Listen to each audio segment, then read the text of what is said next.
Hello viewers, welcome to Amma's craft. இப்போது embroidery போடுறதுக்கு என்னென்ன பொருட்கள் தேவைன்னு சொல்கிறேன். ஈஸியாக இருந்து பெண்கள்லாம் இந்த கலையில் ரொம்ப பொறுமையாக செய்வாங்க. அதனால் அதுக்கு அவங்களுக்கு உபயோகப்படுற மாதிரி எம்ப்ராய்டரி சொல்கிறேன். எம்ப்ராய்டரியை தையல் மிஷின்லேயும் தைக்கலாம், கையிலையும் தைக்கலாம். இதுக்கு ஃப்ரேம் இது போல் வட்டமான ஃப்ரேம் இருக்கும். அப்படி இல்லைன்னாக்கா நீண்ட செவ்வகத்தில் இருக்கும். அது சாரீஸ்களுக்கெல்லாம் போடுவாங்க. இதுங்களை டிசைன் வேணும்னு வச்சிங்கன்னா அதுக்கு கார்பன் தேவை. கார்பன்னு, அதுக்கப்புறம் ட்ரேஸ் பேப்பரு, இதெல்லாம் நம்மளுக்கு பிடிச்ச டிசைன் வரைஞ்சி வச்சுக்கலாம். அப்படி இல்லைன்னாக்கா நம்ம கையிலே ஃப்ரீ ஹேண்டாக கூட வரைஞ்சிக்கலாம். எல்லா தையலுக்கும் முதல் முக்கிய காரணம் ரன்னிங் ஸ்டிச்சு தான். அதான் ஓட்டு தையல்னு சொல்லுவாங்க. அது கண்ணாடி எம்ப்ராய்டரி, குல்ட்டிங்கு, அப்ளிக்கு, ஒர்க்கோட்டு தையல், ஒன்லைன் ஸ்டிச்சு, விதை தையல் எல்லாத்துக்குமே ஓட்டு தையல் தான் முதல் தையலாக இருக்கும்.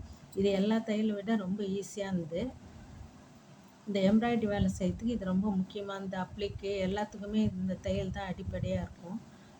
உடைங்களை வெட்டி தைக்கிறதுக்கு முன்னாடி இந்த தையலில் தைச்சா தப்பாக இருந்தால் கூட அதை பிரிச்சிடலாம் இந்த ஓட்டு தையலில். இதே நான் எம்ப்ராய்டரி மாதிரி சொல்கிறேன். இதுக்கு வலப்புறம் இடப்புறமாக தைக்கணும். இது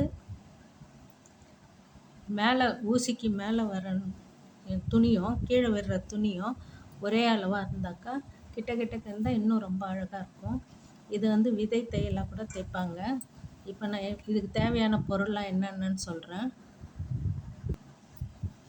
இதான் வட்டமான ஃப்ரேமு, அதுக்கப்புறம் ட்ரேஸ் பேப்பரு, உங்களுக்கு கையிலே வரைய முடியும்னா வரைஞ்சிக்கலாம். அதுக்கப்புறம் துணி, எம்ப்ராய்டரி போட வேண்டிய துணி, அதுக்கப்புறம் சின்ன சிசர் நூல் கட் பண்ணுறதுக்கு, அப்புறம் ஊசி, மெல்லிஸ் ஊசி இருந்தாக்கா ஓட்டை ரொம்ப தெரியாது. அந்த குத்துற இடம் பெருசாக தெரியும். பெரிய ஊசியாக இருந்தால் சின்னதாக மெல்லிஸ் ஊசியாக இருக்கணும். அது இல்லாமல் எம்ப்ராய்டரிக்குன்னு இந்த மாதிரி நூல் இருக்குது. அது மிஷின் நூல் மாதிரியே கலர்ஸ் ஷைனிங்கில் கூட இருக்குது. இப்போ நம்ம கையில் போகிறதுக்கு இது பிகினர்ஸ்க்கெல்லாம் இது போட்டு பழகினீங்கன்னா அப்புறம் உங்களுக்கு அந்த நூல் ஈஸியாக இருக்கும். இப்போ இது எப்படி ஃப்ரேமில் இந்த துணி போட்டு அதுக்கப்புறம் தைக்கணும். ஏன் நம்ம ஃப்ரேம் போடுறோம்னா இது போல் டைட்டாக இருக்கணும் ஃப்ரேமு. துணி சுருக்கம் கொடுக்கூடாது. தையல் லூஸாக இல்லாமல் ஒரே அளவாக இருக்கும்.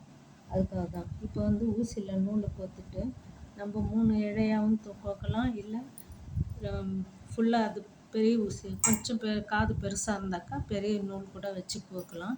இப்போ நூலை கோத்துட்டு இது அடியில் நூலை முடி போட்டுக்கணும். சின்னதாக முடி போட்டுக்குங்க, பெருசாக கொண்ட மாதிரி போட வேண்டாம். இப்போ இதில் தைக்கிறதுக்கு எப்படின்னு காட்டுறேன். வலப்புறம் இடப்புறமாக போடணும். அதாவது மேலே இருக்கிறது நல்ல பக்கம், கீழே கெட்ட பக்கம்.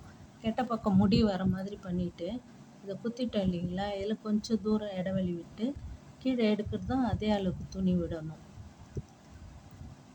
பாருங்கள்,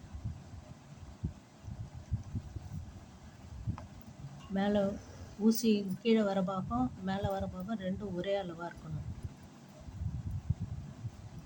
இது குட்டி குட்டியாக தைக்கிறதுக்கு இன்னும் அழகாக இருக்கும். கிட்டக்க ஒரே அளவாக தைச்சிங்கன்னா இது ரன்னிங் ஸ்டிச்சுன்னே சொல்ல மாட்டாங்க.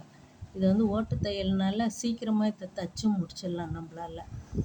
மற்ற தையலை விட இது ரொம்ப ஈஸி. பாருங்க, இது போல் வரும். இது டிசைன் போட்டு எப்படின்னு காட்டுறேன். ஏற்கனவே ஓட்டு தையலில் போட்டது மாங்காய் டிசைனாக போட்டிருக்கேன். கீழே பூ வர மாதிரி போட்டிருக்கேன். இதே போல் தான் வரும். இதே மேலே விடுற துணியும் கீழே விடுற துணியும் ஒரே அளவாக இருக்கணும்.